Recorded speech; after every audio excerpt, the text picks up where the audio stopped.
Good evening, fellas. Let's play some. Howdy do. Wait. Kick it. What is That I was rapping for you. You like that? No. Welcome to Hardheaded Podcast, the only podcast in podcast world that has three knucklehead hosts that talk about practical and realistic things. I'm your host, Chet Sears. To my right is Matt, Amos, and to my left is Troy. Three-shot Trussell. Matt is playing with the volume just to let us know We he's got there. a rapper and a DJ. Yeah. Tonight. I was mixing.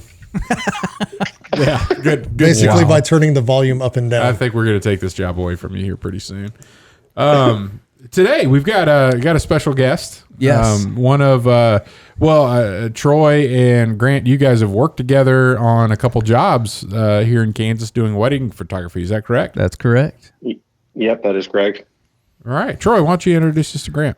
Yeah. Well, Grant is a local photographer, Kansas photographer. He shoots all over. We have shot weddings in Kansas City together, and he is mainly out of Manhattan, Kansas. So, Yep. when you shoot weddings together, like how does that come about? Because if you do videography and he does photography, so you guys are on the same wedding doing a little bit different things. Yeah. So Grant being the photographer in everyone else's eyes, Grant's the lead. Oh, okay. Okay. Yeah, pretty much. Pretty much. Yeah. So in the industry, the videographers looked at kind of, and I think it's changing, but the videographers kind of looked at like the second shooter, Yeah. if you will, even though we're carrying more gear. We're running around with our heads cut I off. sense a chip on a shoulder.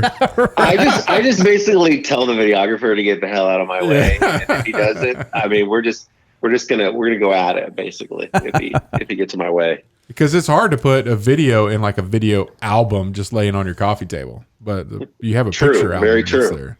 Very Yeah. true. Very, very true. But I mean, you can just Photoshop that videographer out, right, Grant? It's so easy. Yeah, that is true. That is very true. Well, Very, everybody's very true. bringing their own cameras to their weddings now. That's right.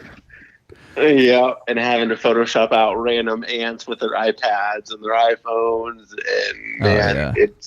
it could get interesting. It's hard to get that down the aisle shot of the bride coming down Without everybody putting their stuff up. without those Especially when the iPads. especially when the videographer has his tripod in the middle of the aisle. And the bride and groom coming back. I mean, that's the number one. I would say that's my number one pet peeve. Those If we're doing videographers, lists. those guys don't Yeah. know what they're doing. But yeah. No clue. What got you in the world of wedding photography, Grant? So I guess to give a little bit of like long-term story, I've been doing it as of this August. I've been doing it for about 13 years. So like I think I've seen everything, but also do not seen everything. And it kind of goes back to high school. My senior year of high school, I took a photo class. My last semester took a photo class, and it kind of just, that was like my creative outlet. Like I can't draw. Like the best thing I could basically draw is a stick figure. And that photography was kind of my creative outlet to, be a creative person, and digital photography obviously making it a little bit easier. But I've always liked kind of being in control of, especially like a big day. Basically it's just nice to kind of have that control and that creativity all day long. So, Yeah. so yeah. So back in college, did they still make you like shoot on film and go process your own images and everything from negatives? So in high school, we did some post-processing like a film, but into college, no, not really. I mean, that was mainly more digital stuff. So it was just kind of on the verge of getting into digital photography. So Yeah. mainly digital. So. Yeah, I just asked. I think I'm about 5 years ahead of you, and we had a photography class at Louisiana Tech where we went into the dark room with the red light, Yeah. and putting film and negatives, turning it into film, and yeah, it was fun. It was a good class. But there was always someone that went into the dark room because you had to go into a pitch black closed room and open up your negative. And if that thing spun out or anything and you couldn't find it, you were in trouble. You'd have to start all over. Basically, or like falling on the floor or something. So yeah. Oh, exactly. Wow. So I toured a little bit of a side note, Alcatraz, way back in the day. And on the audio tour, they said there was a guy that was in solitary forever. And Kevin Bacon, I saw that movie. No. Oh, no. He passed the time by ripping a button off of his shirt, and he would throw it because it's pitch black in there, and he would throw it and then try to find it.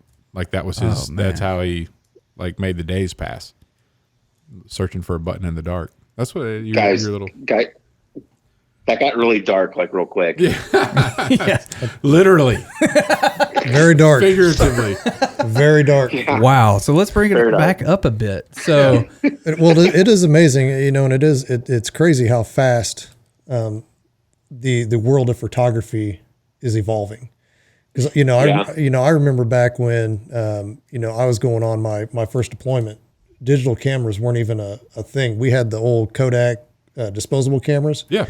And so we were taking all the pictures with that, and then you look back and you're like, man, would have been really nice to have some zoom right here. Not just zoom. It'd be nice if I could take more than 24 pictures. Yeah. I mean, because how about 24,000? Yeah. Not because you had to pack so many of them, and so there's so many moments that are missed, and moving forward. So there's a distinct transition that when we went from we're doing everything on film, and now we're going digital. Yeah.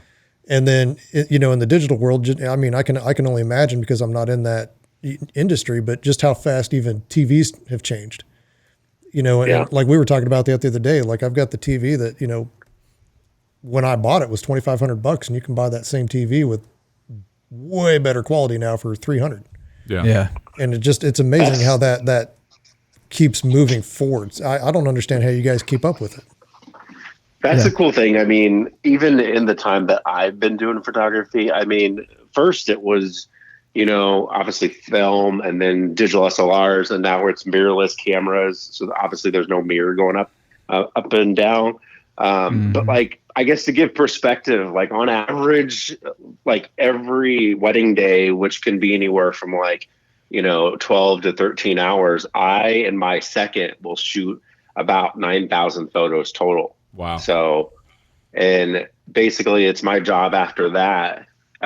Just like the videographer, has to edit after, I have to edit too, and have to go through all those 9,000 some photos and basically pick out individual ones. So it's crazy. Like I have seen over time, my deliverable amount has been exponentially. There was a wedding early on when I delivered 150 photos, and now current weddings are like 1,200 photos. Like it's gotten insane. And people are like, how do you look through that? I'm like, I've done it so many times, and truthfully, I can go through that 9,000 in about 45 minutes because I know what I'm looking for. I don't know everything that's on my second's images, but from what I shot, I know like this is where I tweaked it and got it really good. So yeah. Yeah, that's kind of the same process with video, going through everything. I go through everything my second shot, because I know what I'm looking for in mine, and then just kind of breeze through theirs, make sure they see what kind of angles they got and everything to add to what I'm creating. So yeah. So when as a photographer, did you jump into weddings like first thing, or did you start with portraits, or what else have you done? So true story. I booked my first wedding without even wedding photos, which was really weird because I had this I know it makes absolutely no sense whatsoever. I remember some of the images. One of it was an elk in Estes Park, Colorado. One was a Black Hawk helicopter that I took a photo of. So like I'm sitting down and they're about to hand over some money, and I'm sitting there showing them like non-wedding related photos. Yeah. So basically, and I'm That's like, awesome. Man, I'm like, oh, if you guys like that, then the wedding's going to be even better.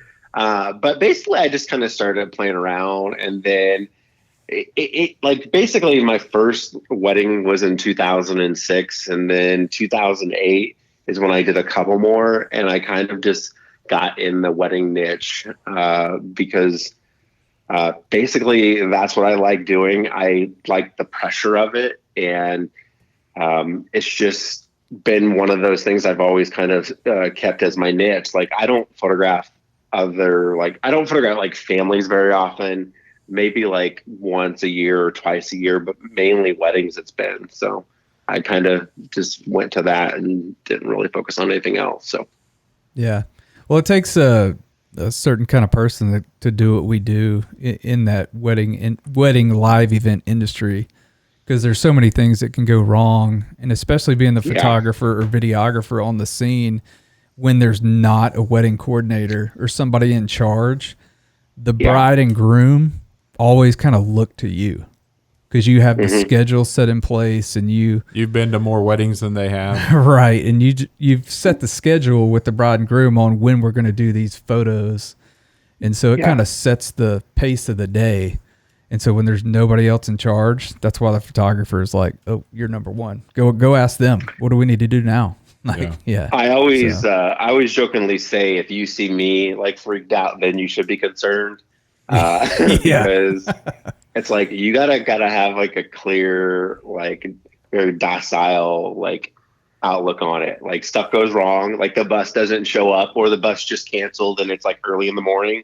Yeah. Like what do you do? Like you try to sit there and help them find someone, which I did, but it's like, you know, you just have to remain level-headed. I always tell people that, like, I'll be the last person that's freaking out, whatever happens, essentially. So, yeah. But yeah. So on a good year, how many weddings do you shoot? On a good year, I shot about 46. Oh, wow. That's incredible. Yeah, and it's basically like you start in like in January you start, and then in April it gets really busy, and you basically go nonstop until like mid-November or sometimes into December. So yeah, 46 plus on top of engagement sessions too. So yeah.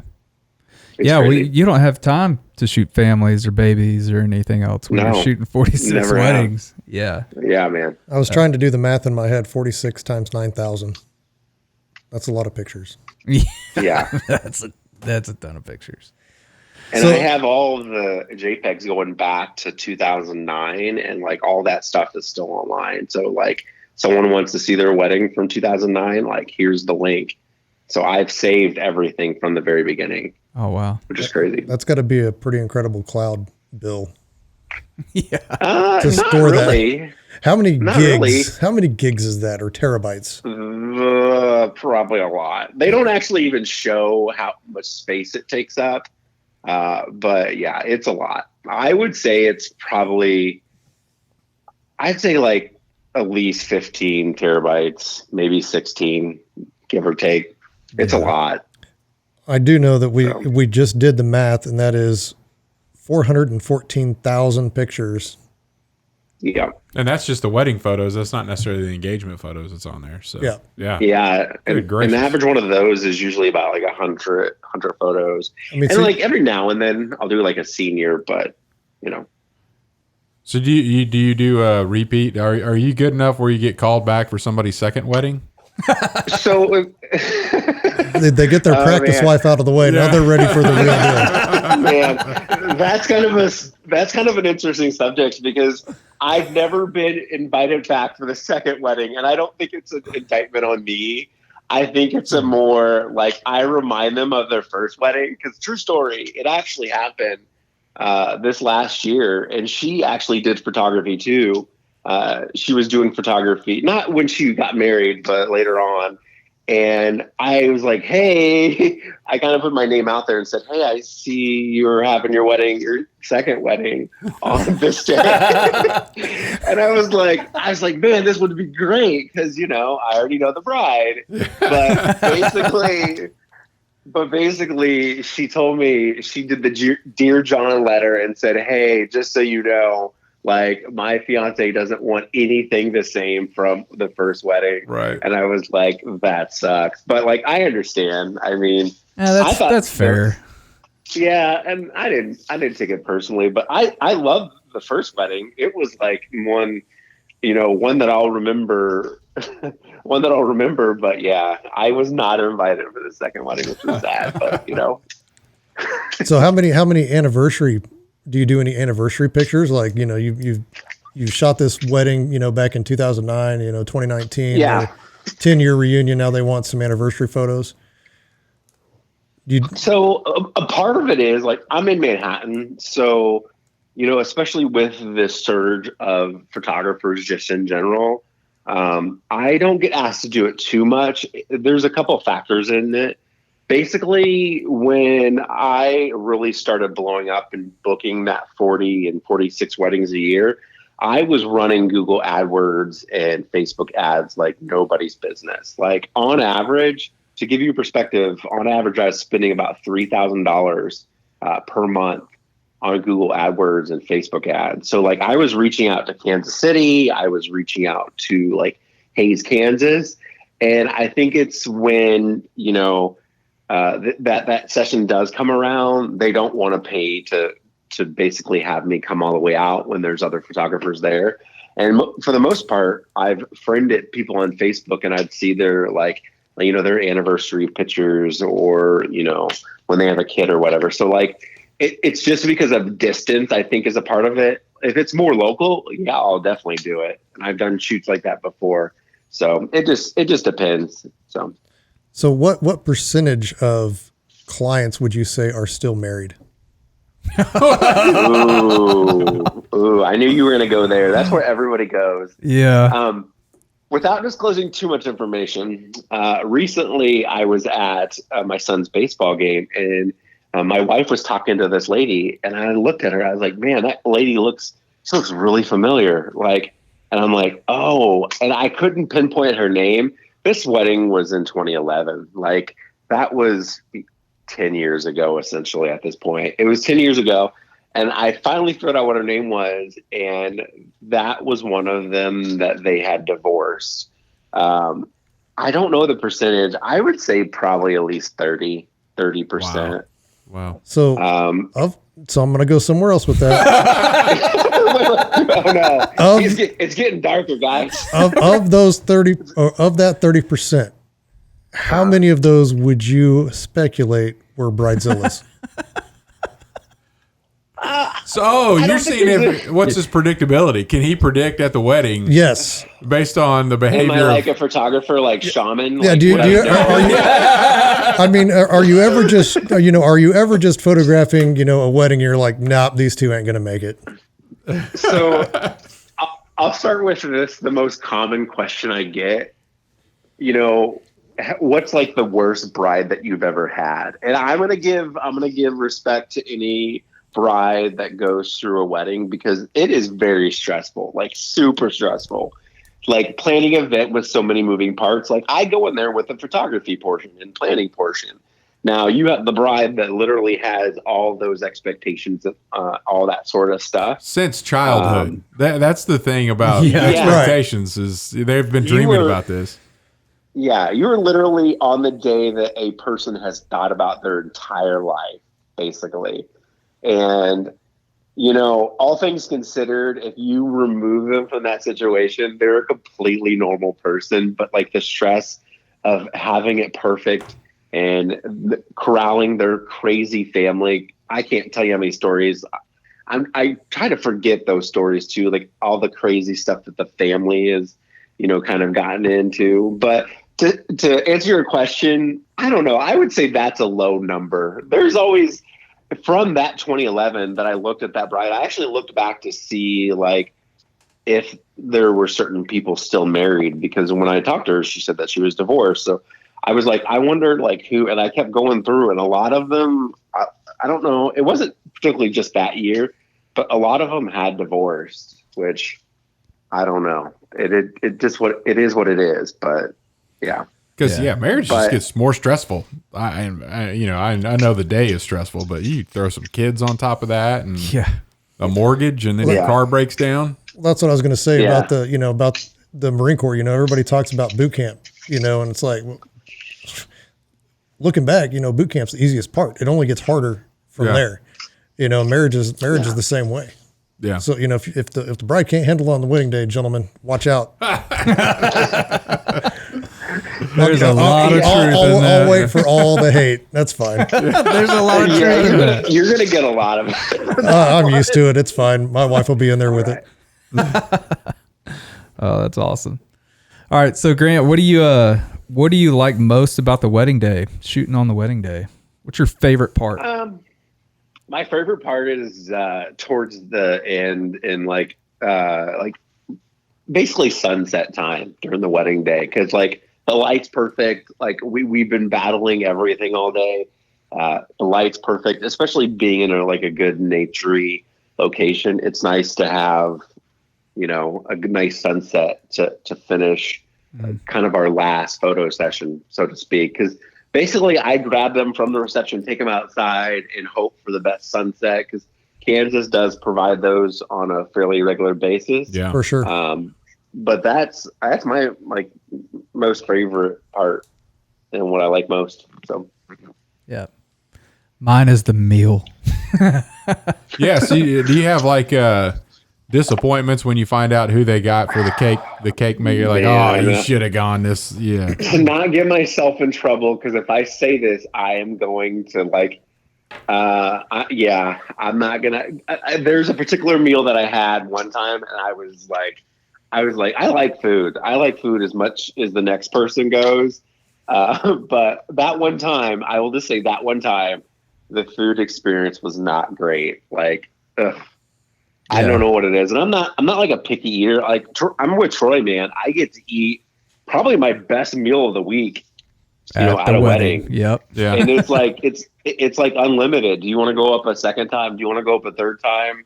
But, there's been some that were like, this is not the best. I might go get McDonald's or something because it's just a big letdown, disappointment when you've been working hard all day and you're looking forward to this. Oh wow, they're actually passing out plates. It's not a buffet. This ought to be really good. Yeah. And then the chicken's dry and the gravy's man, brown and not white. Just different little things that you got something against brown gravy. No, just with that meal, it just wasn't good. I'm thinking brown gravy goes on everything. No. White gravy's better than brown gravy. Depends on the day. Well, so my wife and I got married in Shreveport, Louisiana, and there was a special cake shop that we had to go to. Of course, my wife had already planned this out based on attending other weddings and having this. But the groom's cake, I was told, hey, you got to get, and they called it the Black Forest. It's not a Black Forest that everybody thinks of.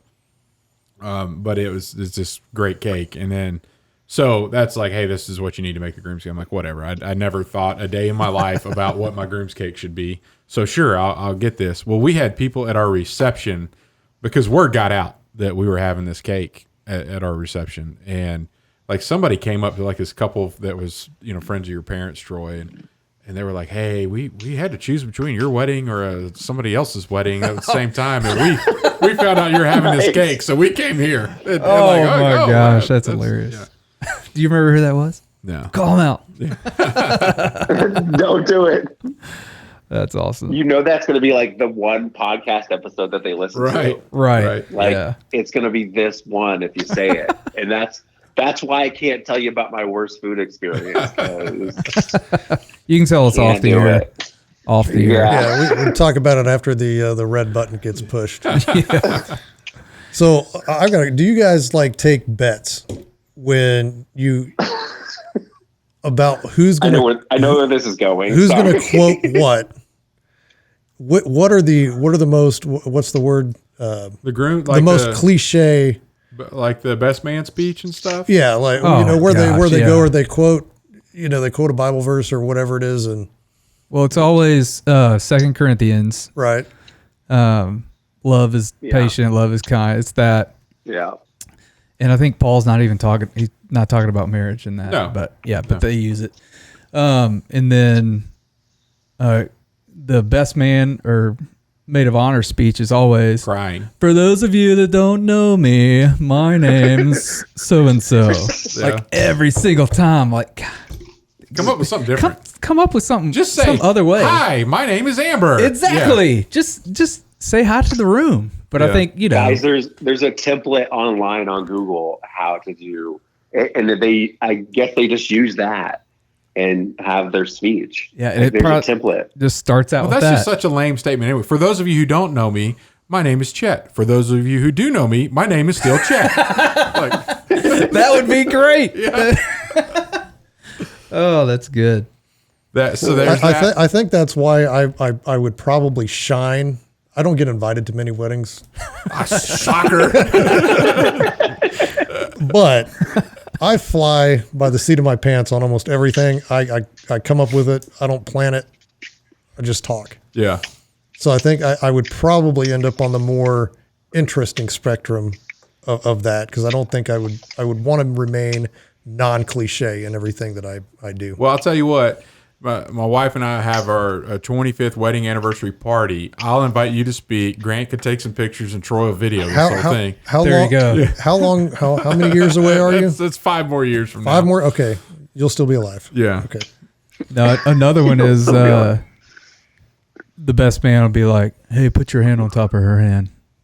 Oh my God, Troy, don't say it. This is the last time you're going to have the upper hand overheard. That's the worst one. I have heard that about 10 or 15 times. No way. In the last 17 years of filming weddings. No way. I'm not kidding. So that's corny. It's terrible. And they're saying it. Troy's not kidding. In front of like 250 guests. They're saying this like it's heartfelt, and I just thought of this, and y'all are going to laugh, and no. Does anybody ever? Do they all laugh though? Do they give the polite chuckle like? Oh yeah, and sometimes it's like uproar and laughter. Is that what you've seen, Grant? Yeah, every time. And the thing is, I don't think they want to laugh, but they just like have to. They probably heard it 10 times at weddings too. But we are in complete agreement. That is the one thing. I've never heard that. I die a little bit inside every time I hear that. It's so bad. Yeah, I do too. So look, if you're out there and you're going to be giving a speech and you're the best man or the maid of honor, don't do that. Do not say that. Do that. Now, what are some of the better things? What are some of like the most awesome like best man like speeches or maid of honor speeches? Like mad respect if you do this. Man, I had one best man who was the brother of the groom. Mm-hmm. And it was like stand-up comedy. He just had a natural talent standing up in front of a group of people. And I think it was just known that he did this when he had a few drinks normally. Yeah. And he was just a character. He just went off, and I actually made a best man, best speech ever video and asked the groom, like, hey, do you care if I put this up on YouTube? And he was like, yeah, dude, go ahead. A week later, he's like, "Hey man, texted me. Can you take that down? My brother doesn't really want that out for everybody to see." Yeah. So I just unlisted it, and so that all them could still have it and everything. You have to send it to me. Yeah, it's hilarious. But then a couple years later, ended up doing the brother's wedding as well, and like he did the same thing. Like after the speeches went. He stood up and thanked everybody and had like 2 or 3 jokes in it. Yeah. Just the same character came out, So when his brother did his best man speech, wasn't as funny. Did he do the hand thing? No, he didn't. So Grant, dreaded hand thing. Grant, does anything stick out to you, like a good speech or anything? I would say no, not necessarily, because I've heard so many different variations. It just seems like there's tweaks to some of them, and obviously they're the different personalities and stuff like that. Besides the hand thing, I honestly don't like listen to it too much. Like I'm trying to like kneel down, so I'm not like in everybody's way or anything like that. And I don't know. I don't listen to it like intensely like probably other people do. Troy probably listens to it a lot more because he's doing and that's the beauty of it. That's the beauty of your art form is no matter how dumb something is that they're saying, you're just getting a still photo of somebody talking, and Troy's actually documenting how dumb it is with a video. Right. And then I have to edit it, and I have to listen to it over and over to get it just right. Yeah. You should get extra pay for that. Oh, exactly. Over and over again. If it's a bad speech, I should add like bad speech fee. It's like, this is horrible, man. Into my contract, yeah. So or embarrassing for that matter. Yeah. Now it's your turn to ask if there's a correlation between bad speeches and how long a marriage just lasts, man. No, I'm trying to think of the best man speeches that I've given, and there might be one couple still married. There may be a correlation there. Yeah. Oh, wow. Who invited this guy? All right, Grant. So if you had your choice and you had to pick between these two, would you pick a Bridezilla or a Momzilla? That's a tough choice. I'm going to say, as a complete outsider, Bridezilla. Yeah, I'm going to go with Bridezilla too. Because with the mom, I think that there's so many, like, they want to have it like as their wedding. But like I'm a centric bride and groom. Like, it's the bride and groom's wedding day. So like I would much rather have a Bridezilla than a Momzilla, because I think she's trying to inject some of what her wedding was, and I'm not about that business. So. Yeah, no, I would totally agree. I would definitely go Bridezilla. I mean, that's just as an outsider looking in, because moms, they can, they want what's best for their kid. Yeah. But they don't always know what their kid wants on their wedding day. And that becomes the issue. And then they get in there and they're like, well, let's just do it this way. And that's completely not what the bride would want. And then now you got the bride, now you got a Bridezilla and a Momzilla, and well, you're giving the groom an opportunity to step up and be the man of the household, like on day one. You're giving him a look into the future, and he's like, I'm out, boys. No, man. The groom will not say anything. He never does. Yeah. He knows better. He's just gonna sit there in the corner and be quiet. So he doesn't say anything. I'll give you a little taste into our life. Is we had a disagreement, your mom and I did, about our wedding, and I got my way because she wanted the pastor. We had two pastors. And she wanted them to wear black robes because it was an evening wedding and was formal. And I was like, no, this is not, we're not in a choir. Like, this is a ceremony. And I've never seen a wedding where there's black robes being worn by Baptist preachers. And she was like, well, they all have them. Like, that's part of their, they have suits and black robes and whatever else. And I'm just like, no. No. In a Baptist church? Yeah.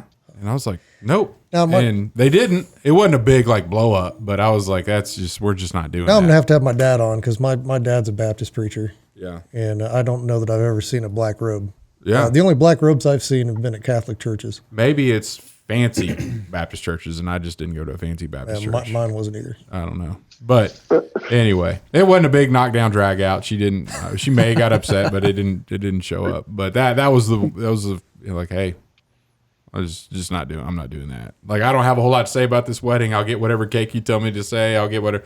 But I just don't think some dude should be wearing robes in this thing. Like, that's just not. I'm not good with that. I like it. I did not know that. Well, usually, like, when I'm talking about the guy not saying anything, it's usually the day of. Like, the guy knows. Like, he's said his piece and just don't say anything else. Right. Like, especially if a woman's emotionally breaking down, whether it's the mom or the bride, you just let that play out. Oh, yeah. Yeah. Yeah. Definitely. So last question, Grant, what's the craziest thing you've seen at a wedding? Hey, who are you to say this is the last question? I might have a bunch more. Well, it's the last question on my list. All right. Yeah, your list. All right. There may be other questions, Grant, but that's the last one on my list. What's the craziest? I like the rapid fire question. Man, I don't even know. Like, I try to think about like what's the like most craziest thing. I would say maybe just a Bridezilla, just like at times like 10. But I mean, other than that, like I've had no like go into the emergency room. Like, the groom doesn't like show up at all. Like, I don't know, man. I would say just like a really intense. It's a very like kind of short answer to it, but not like anything super crazy. Bridezilla times 10, maybe, just like really, really angry and just pissed off at pretty much everybody. And spilling out into everybody else knows that they're upset. Yeah, and then they just avoid her to a certain extent if they possibly can. Yep. Which is sad. I mean, other than that, yeah. Yeah, I've seen that. I mean, sometimes it's warranted. Sometimes it's better just to have them cool off for just a couple of minutes.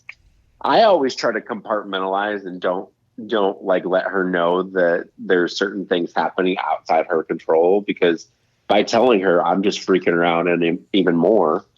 You know, it's best to try to get it done and keep it quiet as much as possible. So, yeah. So what percentage would you say I just always start with the percentage of the so what percentage of the grooms that don't show up? How many of those are still married? What do you mean don't show up? Do they ever come back? What are you talking about? Don't show up. So he said there's times where the groom just hasn't shown up. Oh no. There's never been. Oh, you've never had leave that. them at all the weddings. Yeah, there's never been.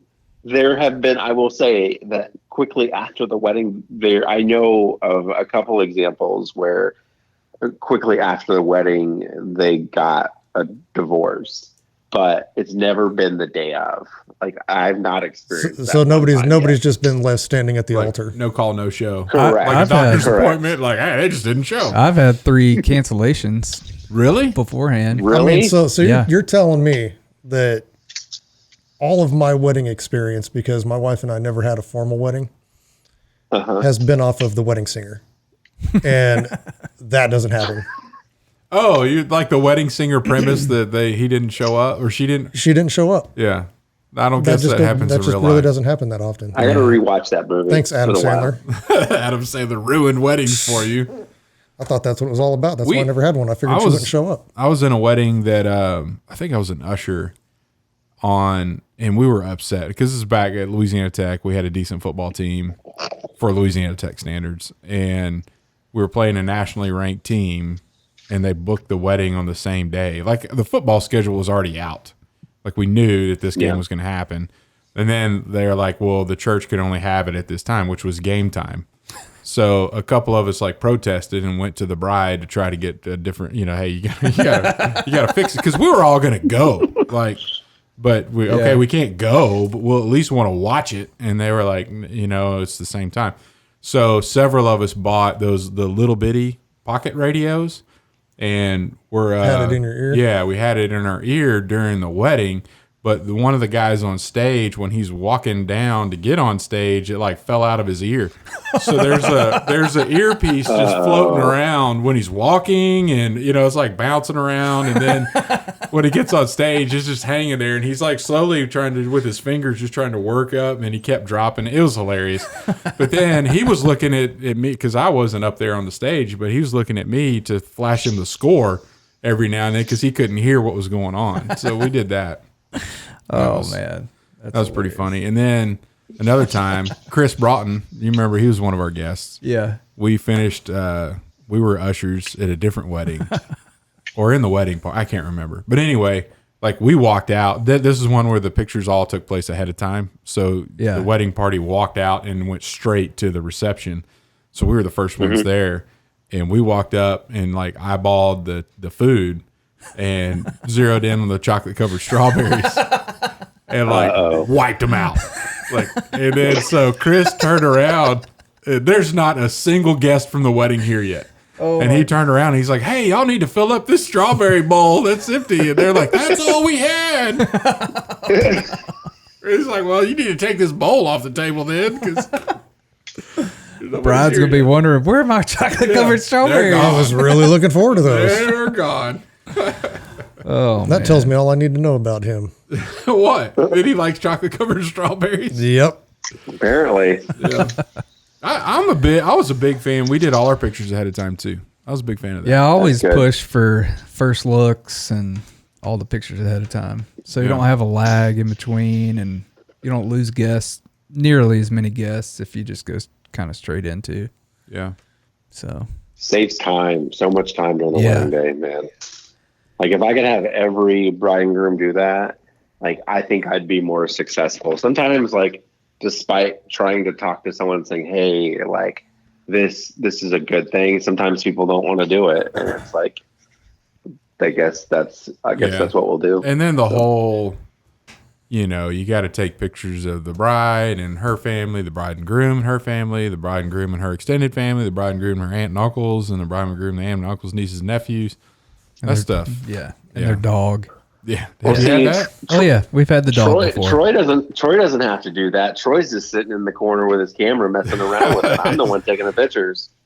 Well, right, Troy? Usually tearing down or setting up for the ceremony during that time. Because we're running hard at work. 3 cameras running around the venue, where the photographers just got 2 on each hip, just walking around taking pictures. Grant, really easy. I don't know if this you know that I got all this equipment. Troy met his wife she was a wedding photographer, and they met at a wedding. So he had enough time on his hands to hit on somebody while he was at the wedding. So. Yeah, because he was so quote unquote busy. Yeah, that's right. Yeah. Not how the story goes, but I'll let it slide this time. So you're like the original wedding crasher. I was hired to work that wedding. But I think you still kind of crashed it. She was hired too. She wasn't at the wedding. She was photographing it. So basically you were interrupting her while doing her job. So basically that client did not get the best work. Because maybe that client did because he's trying to show off. Could be. Maybe they got the best work ever. Yeah. That's right. She did. There you go, all of Troy's other clients. I think one of the interesting things, and Grant, as your career has progressed, I know that your rates have reflected that. As you get better, you get more sought after. You're definitely getting compensated for the skills that you've developed over those years. Yeah. One of the things that I found that was shocking on how much that can increase. We had a wedding photographer that we sought out and loved. He was relatively new, and it was great. I mean, we had a really good experience. And then we had some friends of ours that were getting married, I think 2 years later, and they were like, we love the pictures that you have. They've seen our album, and because I'm back in the film days, I'm that old. But they were like, they dated that with the radio. I mean, because now you can get it on your phone and But watch. We were like, oh well, you this is the guy. Got him all the contact information and everything, and then they brought the price sheet over, like a couple days later, and I was like, whoa, that's not what we paid. But then he continued to progress, and then when they chose him, and when we were at their wedding.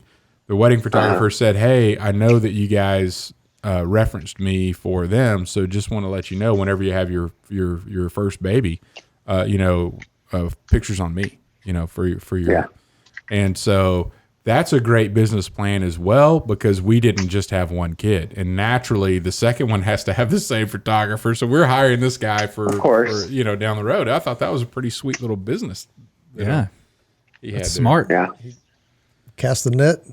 Caught you. It definitely is good when you have, having repeat clients like that. It's good. I mean, it's the easiest way to get them if you do a good job. And that's why like I said, with the distance between me and, a couple in Kansas City, it kind of sucks because I can't always do that, but I definitely try. I try also to shoot that I'm not well versed in, like a maternity session, as kind of like a, hey, thanks for booking me as your wedding photographer.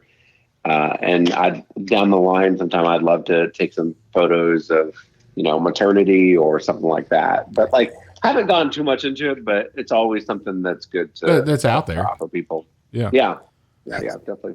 What percentage would you say? Oh no, here we go. Are maternity photos before the wedding photos?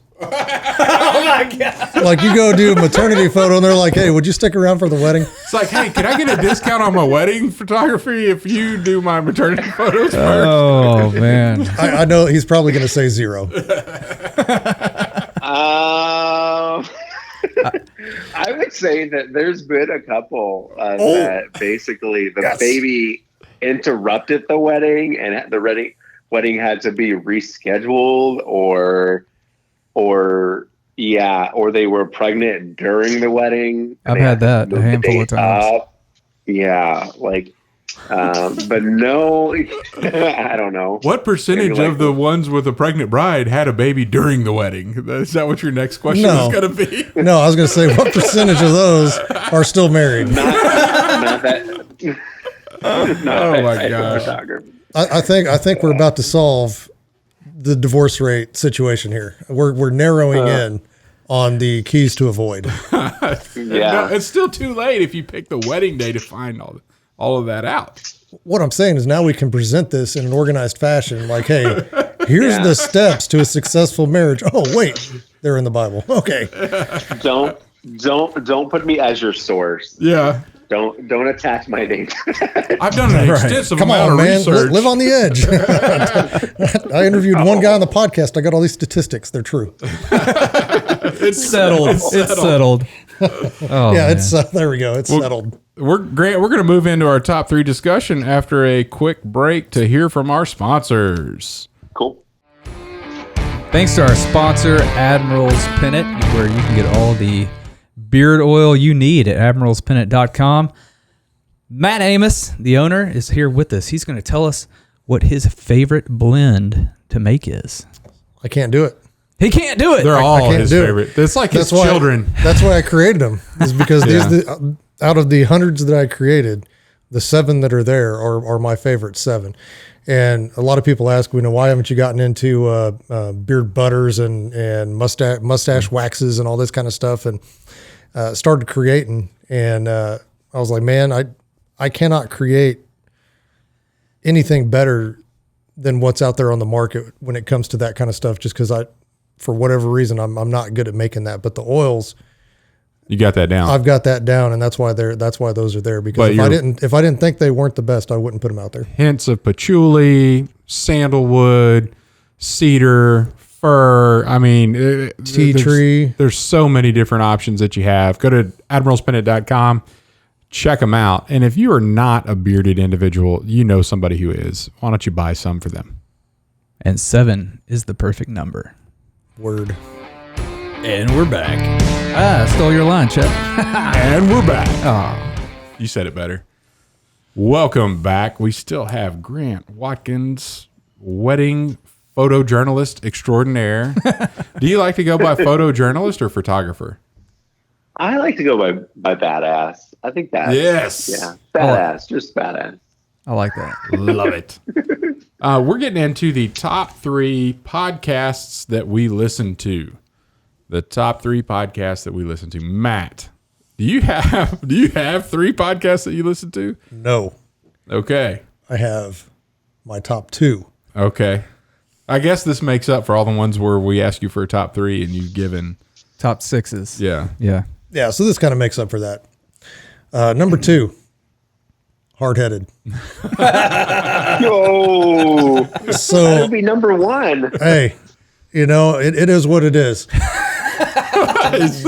we only have one podcast a week, and I've fought tooth and nail to where we can get 2 podcasts a week, but so I can't stay. I can't stay completely entertained all the time, Just because it only on Thursday nights or Friday mornings when I'm driving to work. But 9 times out of 10, I've completely forgot what we talked about, and so I'm hearing it for the first time.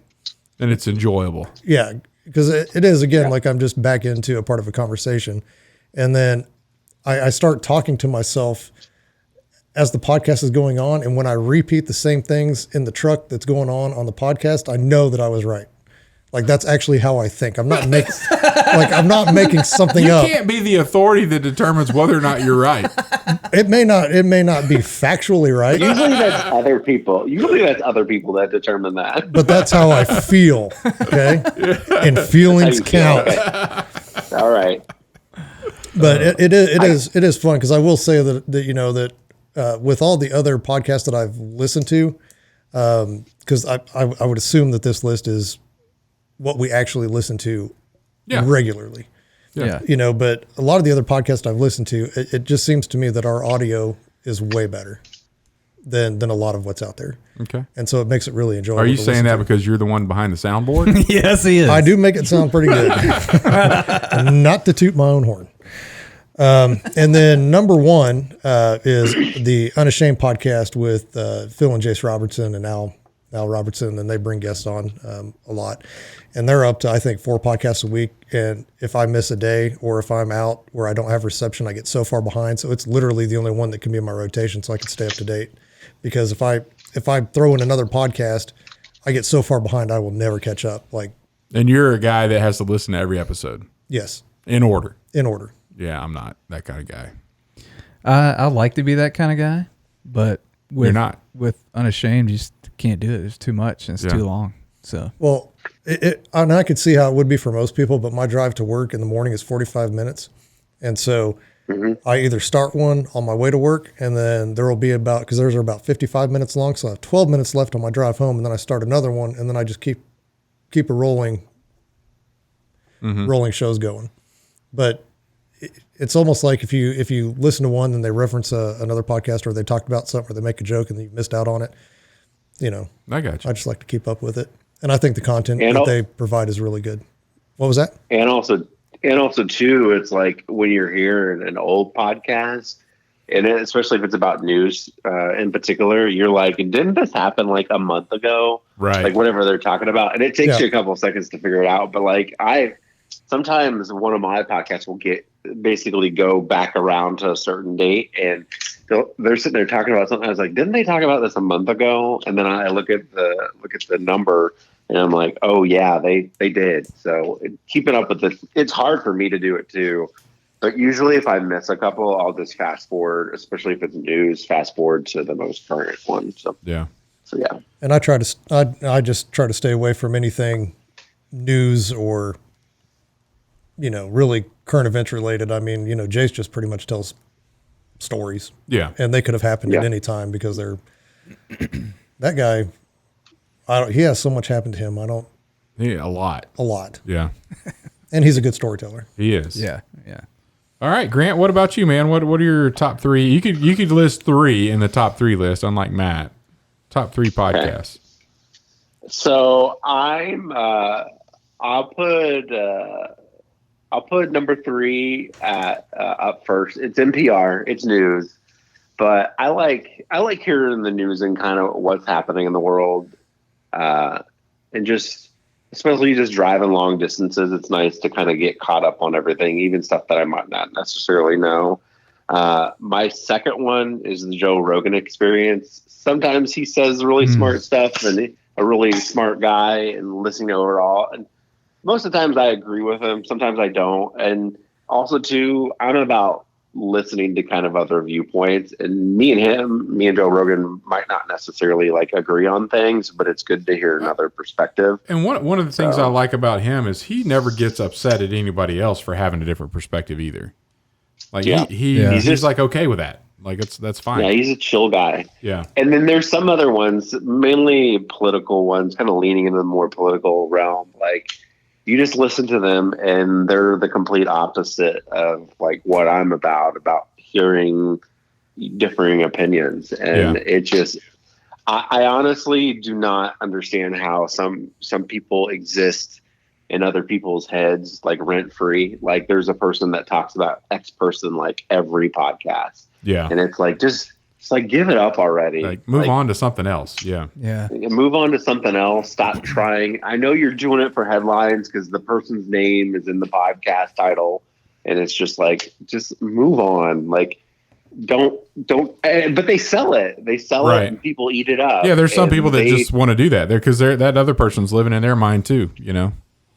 Yeah. And it just would be nice for them to move on. But like, there's some people that I've listened to their podcast just a little bit, and then they're like, this is not for me. So I would say also to top one, and I'm a regular listener, believe it or not. I'm a regular listener of you guys. And I like the chemistry between the three of you. It's like nice bantering back and forth. So it's nice and also to knowing Troy, because I always know that guy's going to get picked on, and that's the fun part about it. Yes. Like literally every podcast. But it's not every podcast. Everyone. It's pretty close. Based on what you've listened to, what percentage of podcasts? I knew that was coming. I knew I would say 99.9%. There you go. 99.9%. But yeah, like the chemistry between you three and, obviously knowing Troy, it's fun to listen to people like you actually know. And very few people I know are actually doing a podcast or wanting to, make something really cool. I mean, obviously you have other photographers doing their thing and doing their marketing, but it's cool to hear people and also to see people. And some people just do the audio portion, and it's nice to see everything. So yeah. Well, I appreciate the feedback, and I think one of the goals that we had when we set out to do this was we enjoyed listening to podcasts that we felt like we were in the room with the people that were talking and like having a conversation, and that was kind of one of the things that we set as a ground rule. Like, if we can't do that, then if we could do it, then we should do this, and if we couldn't do it, then it's probably not something that we would want to do. So it's good to hear. Listeners say that we're kind of getting that right, because that was pretty important to us. Yeah, and it makes it not like it's not work, because we are just having a conversation, giving each other crap like we always do, whether the mics are on or not. Yeah, true story. But we'll try not to pick on you, man. Like one episode. Well, I appreciate that. Yeah. Have I done that? Have I done it this episode yet? I don't know. I'll save it. I did. I actually did with you and your wife. Oh yeah. Oh yeah. Yeah. So bad you don't even know what you're doing. One for one. Yeah. 99.9% of the time. Yeah. All right, Troy. All right. So actually I have a few honorable mentions. Oh boy. This is probably the first time ever that I've done that. So my first honorable mention, because I knew it was going to be mentioned, is Unashamed podcast. That's one I probably listen to the most because there are so many of them, and I like to get caught up. So really good one out there. If you're not listening to that, I highly recommend. The only other honorable mention is a Scene on Radio podcast, and that's SCENE. Okay, on like radio. movies. Yeah, and so they do deep dives into issues surrounding American society. And their season 2 was called Seeing White, and it was all about white privilege and kind of the white supremacy history behind all that. And they kind of go into race culture and all that stuff. Yeah. And it's an incredible listen. It kind of opened my eyes to some of the things going on in society. Yeah. American society. So really good listen. Cool. So top 3. Number 3 is the Think Media podcast. It's run by Sean and Heather, and Sean makes his living now telling people how to be successful on YouTube. And so they're going over tips and hacks and different things that you can do in YouTube, whether it be if you're on there for your business or trying to be an influencer or all these type things. Yeah. But really good information there, and they come out weekly on Tuesdays, I think. So that always shows up, and it's a good listen to learn some things. And then number 2 is the BEMA Discipleship podcast with Marty Solomon. And so the BEMA Discipleship, what it is they start in Genesis, and they go through the Bible using the Midrash, which is the Midrash are old. It's basically Jewish commentary from Jewish rabbis on the Torah. So they go through verse by verse, break it down using the Midrash as kind of their guide to go through it. Yeah. So, wow, really interesting stuff. Normally, I listen to my podcasts at a time and a half just to get through them quicker. Yeah. Can't do that with this. Yeah. If you really want to, because, man, you just get lost in the world of what does this mean? What could that have meant? And a lot of it is speculation, and you have to go into it knowing that. Yeah. But it's just really cool to kind of see what the Jewish rabbis are pulling out of Scripture and making sense of. Yeah. Like, yeah, it's just incredible. So, side note, I got a friend at church. You know what I'm about to say? Yes. And he's just kind of got into the podcast just based on knowing me and hadn't listened to podcasts before. And he was talking about it to somebody else at church and just said, I love it. It's a lot of fun. Those guys are great, but they just talk way too fast. I cannot keep up with what they're saying. And then they're like, well, if you don't mind, can you show me? Yeah, he had bumped it up to time and a half. Oh, no. But didn't know that you could do that. And so he just thought naturally that we talked at 1.5 speed of what we actually talk about, and was just, he's like, I just can't keep up with how fast they talk, you know. So. What's funny about that is after you told me that, because I didn't know that was an option either, and so I went and I put one of our podcasts on, and I put it on ×2. Yeah. Troy and I sound like Alvin and the Chipmunks, and your voice really doesn't change that much. It's pretty funny. I'm gonna have to do that. Like time and a half is pretty okay. I mean, it's really fast. Yeah. But ×2 too much we're getting up there. Can't keep up with ×2. Sorry for that side note. I didn't even know you could. I didn't either. There's a function on it I know on Apple there's a function. I thought, well, heck, on all of them. I think yeah, if you're listening to it on the phone on Apple, it's in the bottom left-hand corner. Yeah. Yeah. Huh. So you can squeeze more podcasts into your day. I don't want to. I'd have to pay really close attention. Is there one on Spotify? I bet there is. yeah, I'm sure it's on the actual where you play it. Yeah, like near the play button. There should be a toggle. Yeah. I see. Yeah. Huh. Did not know that. Yeah. So for anybody out there, speed Matt up. Press the 1. All right, so Number one. It's a series out right now. They've released 4 episodes. They said they were going to release 6. Looks like they're probably going to release more. By the time this comes out, there might be more. But it's called The Rise and Fall of Mars Hill. Have you listened to it? No, I've just seen ads for it. Incredible. Okay, so in the history with me behind it is I became a believer of Christ. Just for our listeners, Mars Hill was a church in Seattle. Yeah. Multi-campus church. Had a very dynamic pastor. Everybody kind of idolized the pastor and said that the reason this church is great is because this individual. Yeah. And then it all came crashing down. Yeah, like overnight. Yeah. And so this podcast goes into the history of, TV evangelicals. Did I say that right? Evangelicals. Evangelicals. I tried to merge those two together to see what I did there.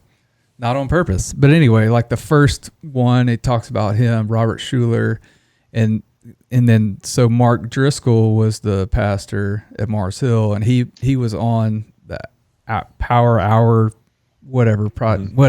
The hour I'm going into too much detail. Yeah, we don't need the whole podcast. Don't need this, but check it out. But the reason I'm so interested in it is because back in 2008, that's when I decided to follow Christ. Mark Driscoll was he was on the rise there, and he was a great pastor. And from the pulpit, I listened to a lot of his things through media. Yeah. And so just to go back and kind of, I don't know, it's just interesting to go back and see the behind the scenes of it all. And yeah. Yeah, so that's your number one right now. And it's just a series. It's going to be done whenever it's done. Yeah, it'll be done when it's done, just like Seeing White is done, but you can always go listen to it stuff. So, cool. Yeah, really cool stuff. All right. I'll go with some honorable mentions. Malcolm Gladwell, Revisionist History. again, so and I'm with you, Grant. I like the podcast is my venue to listen to people that I may or may not agree with, and Gladwell's one of those. Where some of the things that he talks about, I'm right on board with, and other things are not. But he's a fantastic storyteller. And then another one like that is called Road to Now, which is very similar. Like, how did we get to where we are, and kind of go back. And one of the bands that I really like, the Avett Brothers, the bass player is part of this podcast, and it's completely not musical. But anyway. So to number 3, our buddy and former guest, Greg Harrod, Connect, Mobilize, and Deliver. This has only been out for about a month now, but I've recorded 2 episodes with him. So he has fantastic guests, let me tell you. Fancy pants. But this one's focused on professional, kind of your career. And Greg does a really good job of bringing in good people to talk about things and how that can impact you and growing in your business, growing professionally, or sometimes just in life in general. Number 2, Unashamed. We don't need to say anything more about that one. It's a lot of fun. And number one by far, like my favorite, and I think it'll probably always be my favorite, is The Way I Heard It by Mike Rowe. So Mike Rowe of the Dirty Jobs fame, one of his. He was a huge fan of I can't believe I'm drawing a blank. The radio guy, the Rest of the Story guy, Paul Harvey. Paul Harvey. Yeah. Good day. It's this podcast is in line with what you would hear about Paul Harvey. So it'd go into a story, and then he'd reveal. Paul Harvey would reveal at the end of the story who that was he was talking about. So it's kind of like a mystery up until the end. Micro does the same thing with The Way I Heard It, and it's just phenomenal. Well written, and again, he does a lot of voiceover work, and he's just a fantastic person to listen to. So I'd say that's probably one that I would like to listen to, just because he's easy to listen to. He's very well spoken, articulate, and you can tell that he's a smart guy. You know, and just and he's funny. And none of these are. They're standalone. So this is one of those that you would not have to catch up on. You're not going to miss anything. It is a concise, short story about something. Whatever. Yeah. Now, he got a request because they're short. He says it's it's for folks that are curious but have a short attention span. So they're 5 to 10 minutes max. Well, that's about how long Paul Harvey's was. Yeah. Yeah. But then people started asking for more. So he actually does the main show. And then he's like, if you're done listening, you're done listening. But now I'm going to talk about why I wrote this story and some of the background and all that. And he'll end up talking for about 30 or 40 more minutes. But that's cool. And sometimes he'll have guests on to talk about that kind of stuff. But the main part of it's just real short. I'd have to check that one out. Yeah. Yeah, the podcast for the curious mind with a short attention span. That's his tagline. So nice. Very good. All right, Matt, we're going to throw it over to you for a good word, and then we're going to close this thing out. Perfect. So the good word for today comes out of Exodus 35, 31 through 33.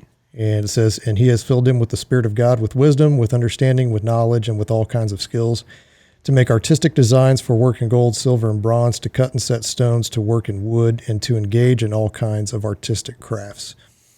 And, I am probably the least creative, least artistic guy that there is. And so, those talents that are God-given that Grant and you, Troy, both have, they're truly gifts. And, you guys are working to perfect that craft and working towards that perfection. And it's something that I can't take a picture.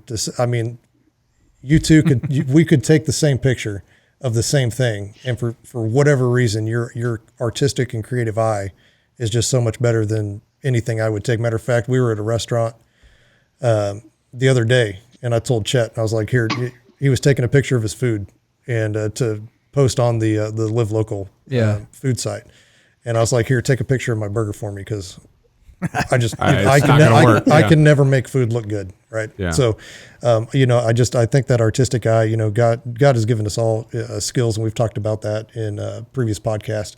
And I just think that, working to perfect those skills, I mean, that's where you're meant to be, and that's what you're good at, and just keep doing it. Yeah, and not just having a purpose, but finding it. And you kind of talked about that, Grant, at the beginning. Like you found it, like, this is what I want to do. Now I'm going to go pursue it. Like, and I'm going to put, it's not just all laid out in front of me. I'm going to go put effort into it, and I'm going to work hard at it, and I'm going to get better, and I'm going to keep going. That's just a fantastic way to live, man.